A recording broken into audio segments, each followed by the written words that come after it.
votre adversaire, le diable, rôde comme un lion rugissant. Comment fermer sa gueule? Comment empêcher ce lion-là de rugir? Alléluia. En réalité, toi-même, tu ne peux pas fermer la gueule du lion. Tu ne peux pas fermer la gueule du diable. Tu ne peux pas. Et si l'homme pouvait fermer la gueule du diable, si l'homme pouvait empêcher Satan d'agir, il n'aurait pas d'hôpital, pas d'accident, pas de malheur, pas de pleurs. Chaque jour que Dieu fait, il y a deuil, maladie. Pourquoi? Parce que Satan sévit. Et il travaille avec une armée très, très, très, très puissante. La Bible appelle cette armée-là, sinon son gouvernement, les dominations, les autorités, les principautés, les esprits méchants dans les lieux célestes.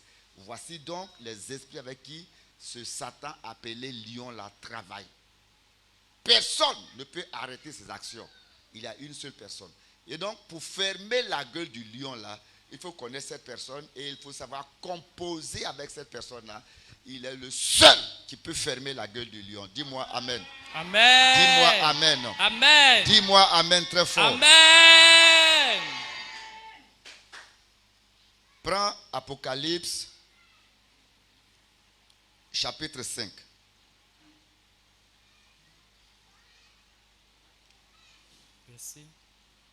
Versets 1 à 5. Apocalypse. La scène 5. s'est déroulée au ciel. C'est l'apôtre Jean qui, dans une vision sur l'île de Patmos, Dieu ouvre ses yeux et il part au ciel. Donc, c'est là-bas qu'il a vu cette scène que nous allons lire tout à l'heure. Donc, vous et moi, en ce moment précis, en esprit, on se retrouve au ciel. Amen. Comme Jean, regardez ce que Jean a vu au ciel. Vas-y. Puis je vis dans la main droite de celui qui était assis sur le trône. Donc, Jésus.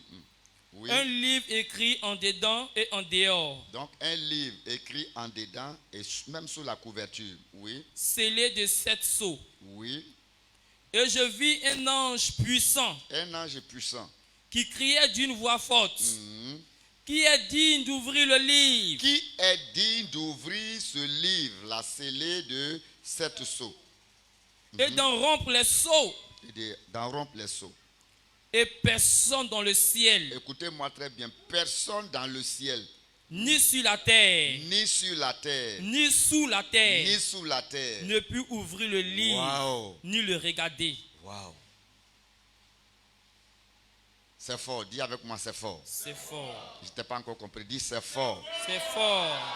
Et il y a quelqu'un qui est capable d'ouvrir. C'est avec lui que tu dois composer pour fermer la gueule du lion. Amen.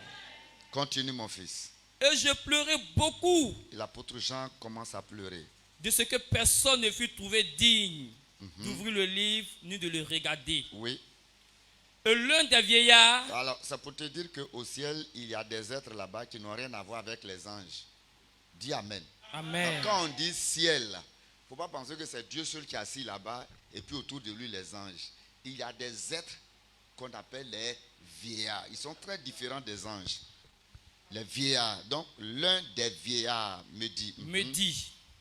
Ne pleure point. Ne pleure point. Voici. Voici. Le lion de la tribu de Juda. Il faut dire aïe. Donc, si Satan s'appelle le lion, il y a un autre lion encore qui est au ciel. Amen. Il faut dire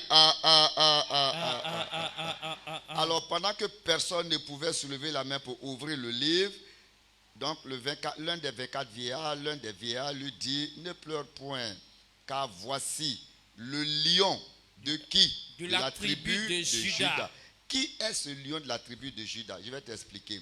Et puis on va plus loin dire, le rejeton de qui? De David. A fait quoi? A vaincu. A vaincu. Pour ouvrir le livre. Pour ouvrir le livre. Et ses 7 sceaux. Est-ce qu'on peut acclamer ce lion-là?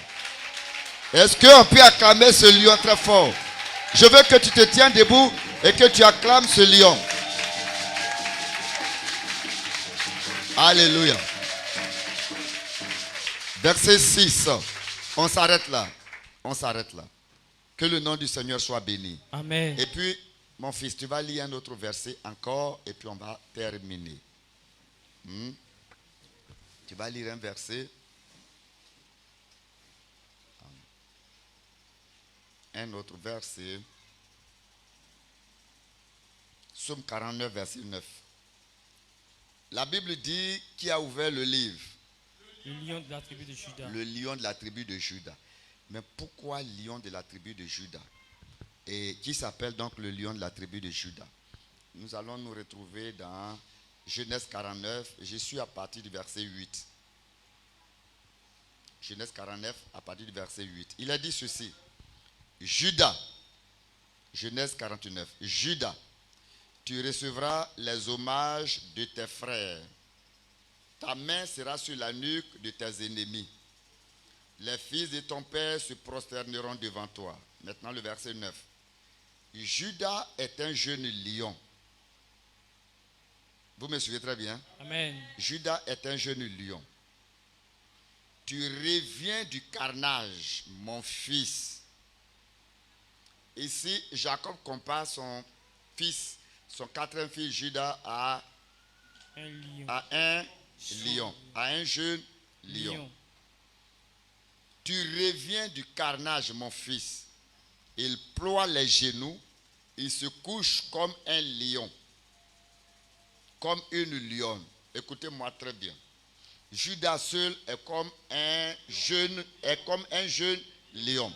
Ensuite, il est comme un lion. Ensuite, il est comme une lionne. Il faut dire c'est fort. Hein? C'est fort.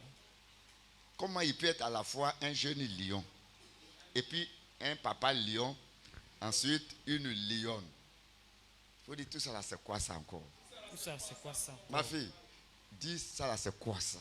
Ça, c'est quoi ça? Comment il peut être à la fois un jeune lion et puis ensuite il est un lion et puis ensuite il est une lionne? Tu veux que je t'explique ça? Amen. Vous voyez, c'est ça qui fait que quand tu connais les mystères de la parole de Dieu, tu pries là, tu ne doutes même pas. Souvent quand tu finis de prier puis tu t'assois, tu dis, est-ce qu'à faire là même, Jésus va écouter. Mais quand tu as une connaissance très profonde de sa parole, tu ne doutes même pas. Dis-moi Amen. Amen. Est-ce qu'on peut continuer la lecture? Amen. Parlant de Judas qui est comme un lion, un jeune lion et une lionne, le verset 10 dit, le sceptre ne s'éloignera point de Judas. Le sceptre même c'est quoi? Le sceptre c'est le bâton de commandement. Vous savez, dans nos villages, là, les rois ont une canne. Ça c'est les rois traditionnels. Maintenant, quand vous prenez les généraux de l'armée, là, ils ont quoi? Ils ont un bâton de commandement. Donc, symbole de quoi? D'autorité, de pouvoir. Donc, toujours dans la prophétie de Judas qui est comme un lion, on dit il aura toujours un bâton d'autorité. On peut continuer. Ni le bâton, donc il va maintenant expliquer ce que c'est que le sceptre, ni le bâton souverain d'entre ses pieds, jusqu'à ce que vienne le Shiloh et que le peuple lui obéisse. Bien, que Dieu te bénisse. Amen. Le premier passage que nous avons lu, le premier passage que nous avons lu dans Apocalypse, c'est l'explication de ce que nous venons de voir. Dis-moi Amen. Nous sommes à un programme de prière. Qu'est-ce que ce passage-là a à voir avec la prière que nous allons faire tout à l'heure, notamment les malades pour qui nous allons prier? Regardez, un homme appelé Jacob. Répète avec moi Jacob. Jacob. Au soir de sa vie, il avait 12 enfants. Donc, il devrait bénir ses 12 enfants. Et la parole qui devrait sortir de sa bouche était une prophétie. Amen. C'est pourquoi, quand il appelle tous ses enfants, il dit ceci. Jacob appela ses fils et dit, assemblez-vous et je vous annoncerai ce qui vous arrivera dans la suite des temps. Je vous annoncerai ce qui arrivera dans la suite des temps. Ça veut dire chaque enfant, ce que papa va dire là, tu veux où, tu veux pas où, ça va t'arriver. Donc, ce jour-là, même si tu es impoli, tu fais un effort pour être sérieux parce que papa va dire quelque chose qui va déterminer ta vie, ton avenir, ton histoire. Est-ce que tu as compris? Et quand Judas est arrivé à son tour, parce qu'il a béni premièrement Ruben, ensuite Siméon, Lévi. Maintenant, autour de Judas, dis avec moi Judas. Judas. Autour de Judas, papa dit très bien. Toi, Judas, L'enfant a commencé à trembler. Parce que le premier, l'aîné là, papa maudit. Vous savez pourquoi il a maudit? Son papa avait une petite copine. Et lui, il avait à peu près le même âge que la fille.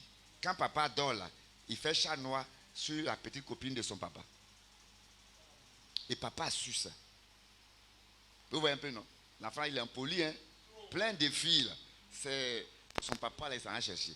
Donc son papa gardait ça dans son cœur. Ça, c'est rancune même. Et le jour où il devrait rendre l'âme, il dit, toi Judas, ce que tu faisais chaque nuit, chat noir sur ma copine.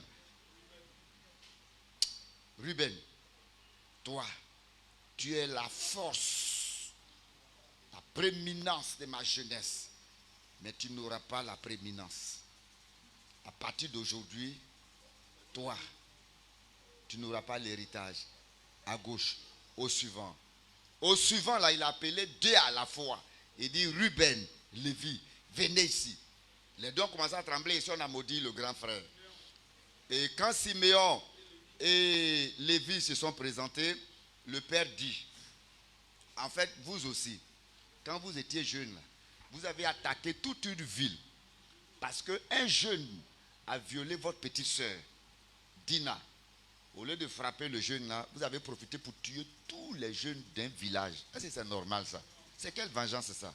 Vous aussi, quittez devant moi. Mon âme ne rentrera pas dans votre conciliabule. Ça veut dire beaucoup de choses, ce que je viens de vous dire. Mon âme ne rentrera pas dans votre conciliabule. Lorsque vous allez vous réunir pour prendre des décisions pour réussir, mon esprit ne sera pas avec vous. Donc au suivant. Maintenant, quand on a maudit l'aîné, on a maudit le deuxième, le troisième, et puis on dit Judas vient là. Est-ce que Judas ne va pas avoir diarrhée entre nous? Même s'il n'a pas prostate, est-ce qu'il ne va pas pisser? Maintenant, Judas tremblait comme ça. Il tremble. Papa regarde Judas jusqu'à il dit, toi tu es un jeune lion. Dis alléluia. Alléluia. Dis alléluia. Alléluia. Dis alléluia. Alléluia. Oh, en réalité, je suis sûr que Judas même voulait rentrer dans le sol. Tu sais pourquoi? Dis pourquoi. Parce que Judas a un petit frère qui s'appelle Joseph. Et un jour, à cause de la vision des rêves de Joseph, tous ses aînés se sont réunis pour le tuer. Et c'est Judas qui prend une décision. Judas dit, non, vendons notre frère. Donc c'est lui qui a pris la décision de vendre le petit frère. Donc ce crime-là, son papa se lève. Il a pensé que son père allait le maudire pour cela. Quand tu vends ton propre petit frère, maintenant papa commence à bénir. Il a béni les grands frères. Toi qui as vendu son dernier enfant, ta sentence est grande. Mais son père le regarde et dit, bon, tu es un jeune lion. Il faut dire, aïe. C'est ce qu'on appelle la grâce. Dis la grâce. Tu mérites la malédiction, mais Jésus te fait la grâce. Tu n'as pas compris? Tu mérites l'enfer, mais Jésus te fait grâce. En regardant Judas, il dit, tu es un lion, premièrement. Deuxièmement, il dit, tu es un jeune lion. Et troisièmement, il dit, tu es une lionne. Un grand mec s'est trompé, hein, parce que Judas est masculin, c'est un homme.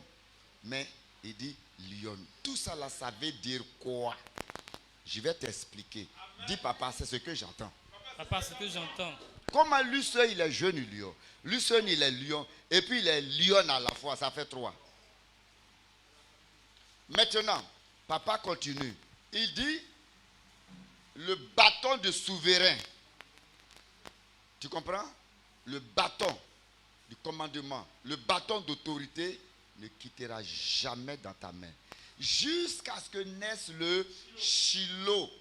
Et tout le peuple l'obéira. Dis avec moi, tout le peuple. Tout le peuple l'obéira. Maintenant, qui est ce Shiloh? Shiloh veut dire quoi?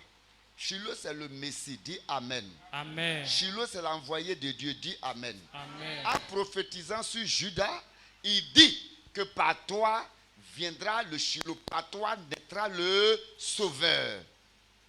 Et tout le peuple obéira à ce Sauveur-là, appelé Lion de Judas et appelé Shiloh.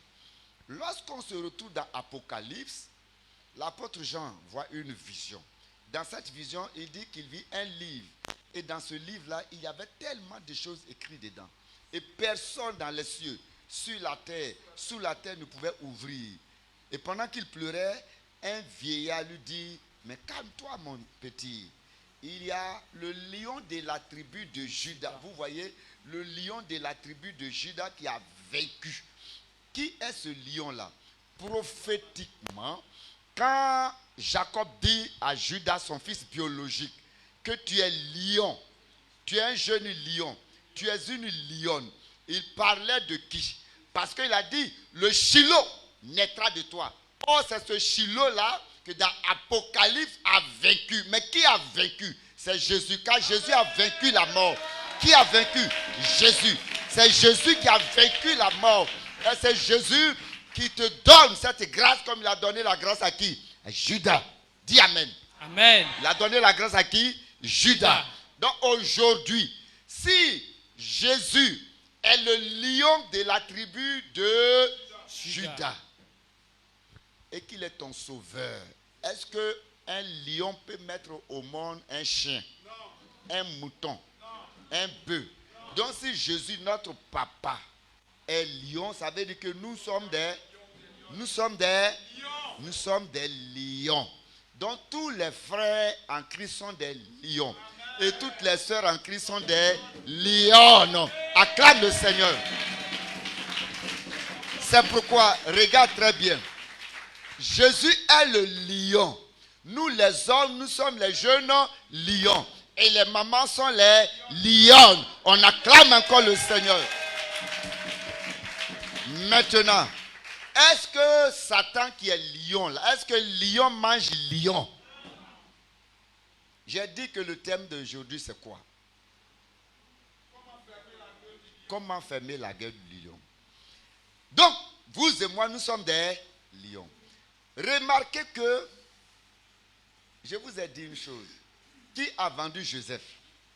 Judas. Bien. Qui a vendu Jésus? Judas.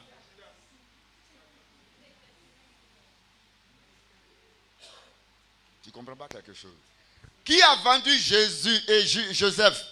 Judas. Joseph, la première lettre de Joseph, c'est quoi? La première lettre du nom de Jésus, c'est quoi? Et quand Judas a vendu Joseph, Joseph s'est retrouvé où?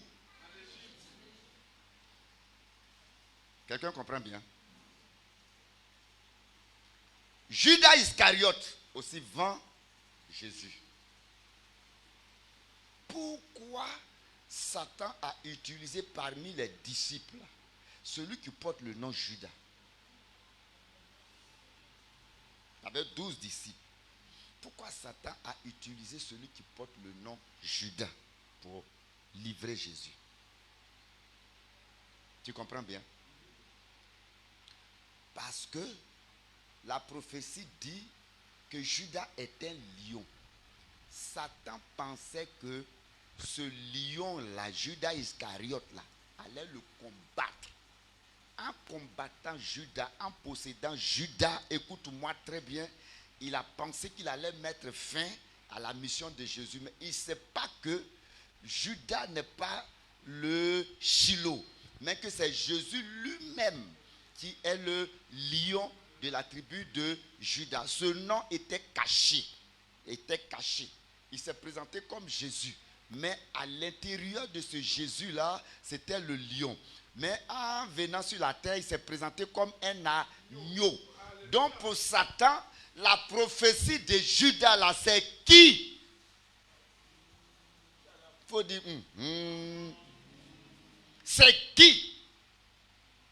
Comme Jésus est l'agneau qui ôte le péché, il va utiliser Judas Iscariote pour attaquer l'agneau. Il croit qu'en mettant fin à la vie de l'agneau, lui, il a gagné. Or, il ne sait pas que l'agneau incarnait le lion. Et que, pour que l'agneau devienne lion, il faut qu'il passe par la mort.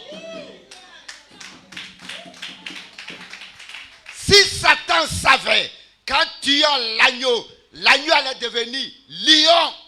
Il allait laisser la chose tranquille. Je suis en train de dire, Satan ne sait pas qu'en te combattant, Dieu te prépare. Il te prépare. Il te prépare à une grande dimension de bénédiction. Amen. Alléluia. Amen. C'est l'épreuve qui forge. Amen. C'est l'épreuve qui forge. Amen. Mes amis, pourquoi les mamans ont plus de sentiments, plus d'affection pour les enfants que les papas? Nous, on aime nos enfants. On paye l'école. On fait beaucoup de choses. Mais pourquoi c'est les mamans? Souvent même tu vas punir. Je vais vous dire la vérité. Moi, mon papa, toujours je dis, s'il était enseignant, quand il me punit, il dit, tu ne manges pas. Ma maman soulève son pain là, je suis en bas et puis je mange. Et puis le vieux passe et dit à maman, ton enfant là aujourd'hui, là, il va voir. Oh, je suis en bas là-bas. Pourquoi? Tu sais pourquoi? C'est à cause de l'épreuve de l'accouchement. 9 mois. Il va cogner le ventre pendant que toi, garçon, là, tu dors. Il va te donner coup de tête. Il y a des enfants, on dirait, font salto fritine. Il envoie tête en bas, pied en haut. Et puis maman souffre. Elle va vomir, salive. Elle fait tout ça. Donc, toutes ces épreuves-là créent en elle un sentiment d'affection pour l'enfant qui naît. Entre-temps, nous sommes quelque part. Si on n'est pas un, c'est dame, c'est lido, c'est des jeux. Et puis tu entends, et toi là, tu m'as fatigué la nuit, hein, aujourd'hui là, ceci. Pendant ce temps, la dame souffre. Et quand elle accouche, elle aime l'enfant. Elle chérit l'enfant. Elle peut même prendre sa main pour enlever. Oh, nous, quand nous prenons le bébé, il fait pipi, on dit, tiens, tiens. Vous voyez un peu? L'épreuve te prépare à une grande bénédiction. Je vais vous poser une question. Même Jésus lui-même, il est à la croix. Il finit de pleurer. Il dit, Jean, prends soin de ma mère Marie. Il a oublié Joseph. Jésus a confié sa mère Marie à Joseph, à Jean. Et puis il n'a pas dit, Pierre, toi aussi occupe-toi de... Parce que les mamans. Alors, heureusement que dans l'église, il y a les jeunes lions et il y a des lionnes. Acclamez les lionnes. Acclamez les lionnes. Est-ce qu'il y a une lionne qui est là? Est-ce qu'il y a une maman lionne qui est là dans l'église? Est-ce qu'il y a une maman lionne qui est dans l'église? Est-ce qu'il y a une maman lionne qui est dans l'église? Oh, chaque nuit, ces mamans-là viennent ici pour intercéder lorsque les lions dorment. Ils dorment, ils ronflent. Et ce sont les mamans-là qui viennent intercéder. Que Dieu bénisse. Maintenant, Satan finit de tuer l'agneau. À sa grande surprise, l'agneau ressuscite lion. Il dit, aïe, aïe. C'est comme les papillons que vous voyez là. Les papillons là commencent d'abord par chenille. Vous connaissez chenille, non? Chenille comme ça. Et puis, un matin, je ne sais pas s'il faut dire poil ou bien plume, ça sort, et puis les ailes, et puis s'envolent. Vous voyez un peu? C'est comme ça. C'est l'agneau qui est devenu lion. Maintenant, Satan est surpris. Ce que vous devrez retenir, c'est que Satan n'est pas un lion. Dis pourquoi? La Bible dit, il rôde comme un lion. Il rôde comme un lion. Mais il n'est pas lion. Il a fait, vous savez, ce qu'on appelle les encagoulés là. Ce sont des peureux. Parce qu'un vrai corps habillé s'en va avec un mandat pour arrêter quelqu'un. N'est-ce pas? Mais quand quelqu'un porte quoi? Des cagoules pour arrêter, c'est qu'il n'est pas sérieux. C'est qu'il ne marche pas selon les principes établis. Donc le diable, là, il n'est pas lion, mais il est comme un lion. En fait, pourquoi il s'est déguisé comme un lion?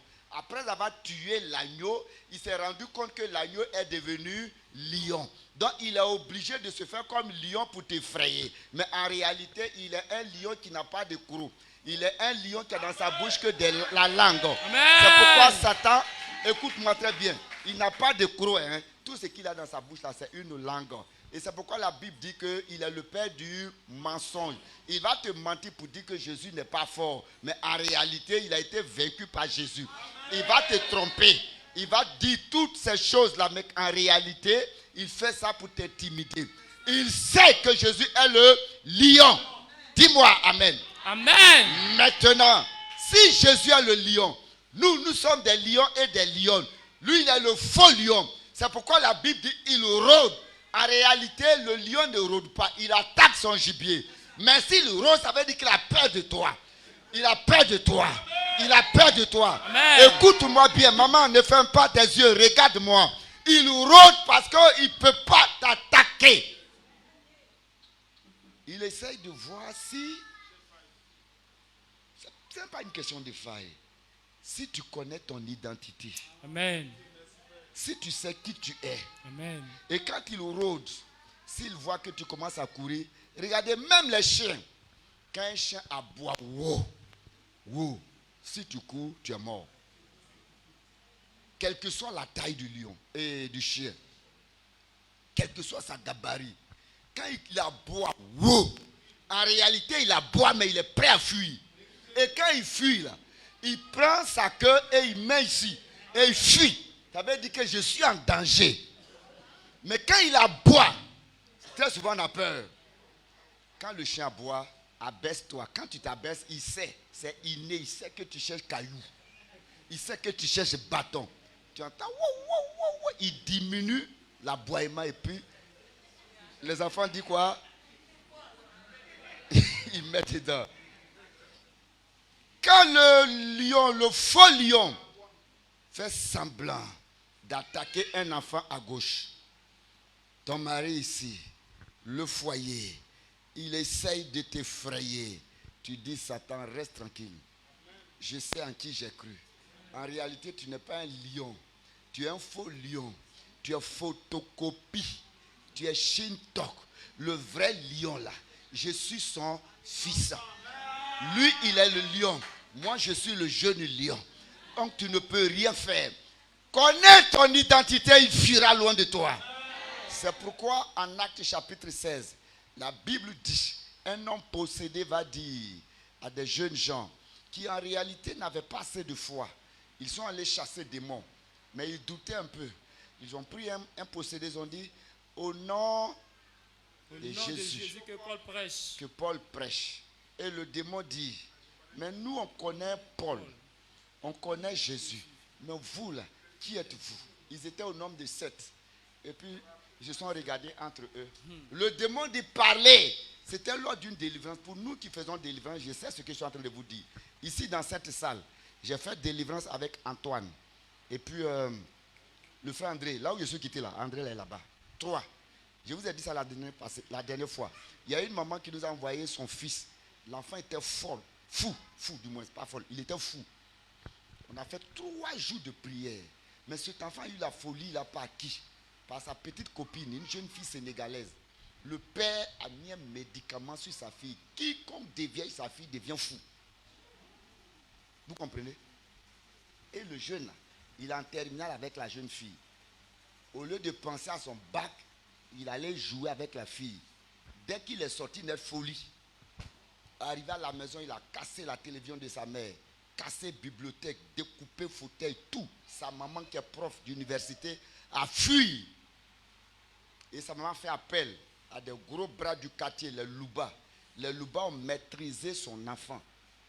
Et cette dame-là appelle son petit frère qui s'appelle Tano Jérôme. Pendant que je prêche, il me suit aussi très souvent. Il a un poutou. Il dit, comme tu es pasteur là, ton neveu est devenu fou. Donc, petit frère, viens. Le petit frère qui est pasteur dit, moi aussi, j'ai un ami qui s'appelle Tano Raymond Abobo. Car comme ça là, je ne peux pas. Il m'appelle. J'ai dit, bon, envoyez le cas. Ils sont venus ici. L'enfant était enchaîné. Nous avons fait 1 jour de jeûne, 2 jours de jeûne. Le 3e jour de jeûne, le Seigneur nous révèle que ce n'est pas un rapport sexuel. Écoutez-moi très bien, oh, jeune fille, c'est mon gars, c'est mon souci. Bien, ce n'est pas un rapport sexuel. Maintenant, comment chasser l'esprit? L'esprit dit, avant de me chasser là, premièrement, vous devrez faire quelque chose. Regardez ici. On regarde sur la main de l'enfant, il y a tatouage. Quel signe? Scorpion. Demandez Antonio, il est allé au travail, non? Il est allé au travail, Antoine est allé au travail. Mon Antoine. Le scorpion, tatouage là. Serpent là, c'est levé. Le scorpion s'est levé sur la main de l'enfant comme ça. Puis il a commencé à bouger. Simple tatouage. Il a commencé à bouger. Il dit ça là, chasser cet esprit d'abord. Deuxièmement, le rapport sexuel qu'il a eu, il faut qu'il confesse. Mais on peut chasser tatouage comment? Quand nous avons réclamé le feu, l'enfant a attrapé sa main, coupé sa peau, saigné dans le temple ici. Donc on connaît les démons. Jeté, il y avait une plaie ici. Deuxièmement, on dit, mon petit, tu es sorti avec une jeune fille? Il dit oui. Demande pardon. Il dit, Jésus, je te demande pardon. En même temps. Mais avant que l'esprit ne sorte, l'esprit a attrapé André, déshabillé mon fils, déchiré le pantalon. Heureusement qu'on n'était pas nombreux à l'église ici. Mon fils a mis ses deux mains comme ça. Où trouver pantalon? Dieu merci, j'avais quelques habits ici. Vous voyez, un cas comme ça. Nous, on a jeûné 3 jours, 3 nuits. L'esprit est parti. Pourquoi? Parce qu'on connaît notre identité. Pourquoi sa maman, qui est prof d'université, lettres modernes, donc intellectuelle, à l'université de Cocody, catholique, avec plein de bougies et des statues de Marie, a refusé de faire la délivrance. Maintenant, quand ça chauffe, quand il y a bang-bang là, les pasteurs qu'on a méprisés, les pasteurs qu'on humilie, les pasteurs que chaque jour sur les réseaux sociaux, on insulte. Depuis Cocody, c'est ces pasteurs-là, Bobo, qui ont délivré l'enfant. Aujourd'hui, il a fini ses études au Canada, il travaille. Il travaille. Je veux dire à quelqu'un, un cas comme ça, et sa mère a payé les gros bras. Donc pendant que nous nous prions, ces gros bras-là étaient arrêtés ici, eux ils surveillaient. On dit, venez nous aider. Nous, on a dit de mettre dans le taxi et puis d'envoyer. Donc ils sont restés là pendant 3 jours. Ça veut dire que le démon s'en fout de gros bras. Il y a un qui est plus que les gros bras. C'est lui qui s'appelle le lion de la tribu de Juda. Amen. C'est lui qui est le vrai lion. C'est lui qui est Jésus. Il a vaincu le séjour des morts. Il a vaincu la mort. Il a vaincu les sorciers. Il a vaincu la maladie. Il a vaincu le retard. Il a vaincu la stérilité. Il a vaincu la malédiction. Il a vaincu l'humiliation. Il a vaincu la honte. Amen. Jésus a vaincu et il a dit, tout est accompli.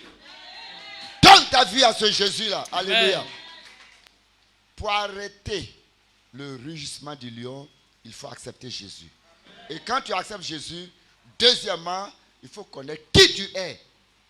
En acceptant Jésus, Jésus fait de toi un lion. Il fait de toi un lion.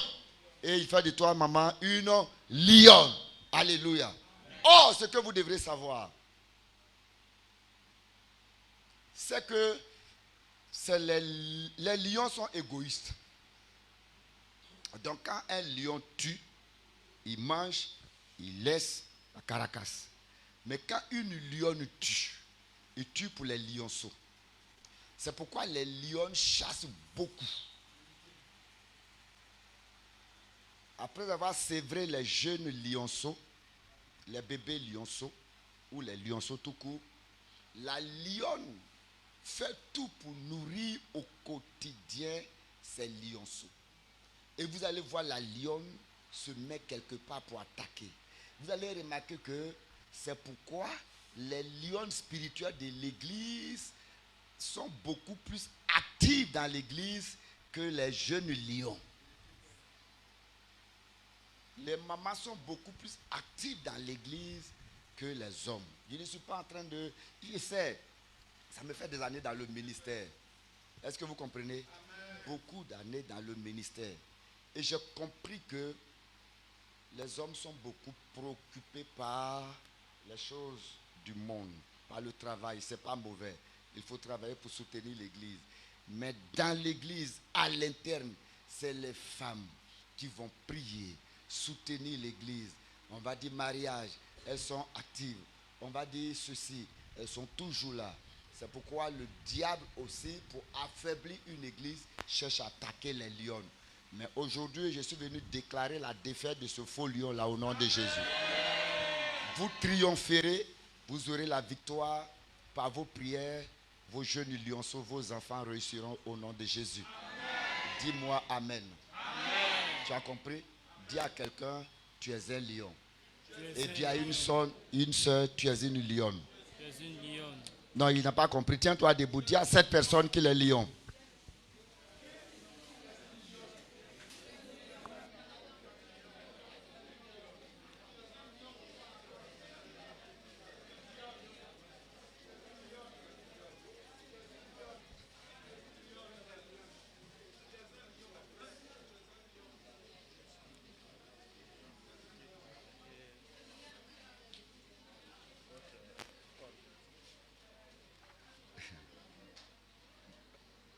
Mais lui, le protocole en même temps. Que Dieu te bénisse. Lui, il est un lion. Est-ce qu'on peut acclamer le lion? Il arrange son papa parce que... Voilà. S'il n'arrange pas, les gens vont dire, mais c'est quel louba qui prêche là? Que Dieu te bénisse, mon fils. Alors, aujourd'hui, on va prier pour détruire. On va prier pour 3 sujets. Mais premièrement, on va prier pour tous ceux et celles qui sont malades. Je ne veux pas que quelqu'un rentre dans le mois de mars avec une maladie. Non, non. Est-ce que tu crois? Amen. Est-ce que tu crois? Amen. Tiens-toi debout. Dis Seigneur Jésus. Seigneur Jésus. Ce matin, Ce matin, ta parole déclare ta parole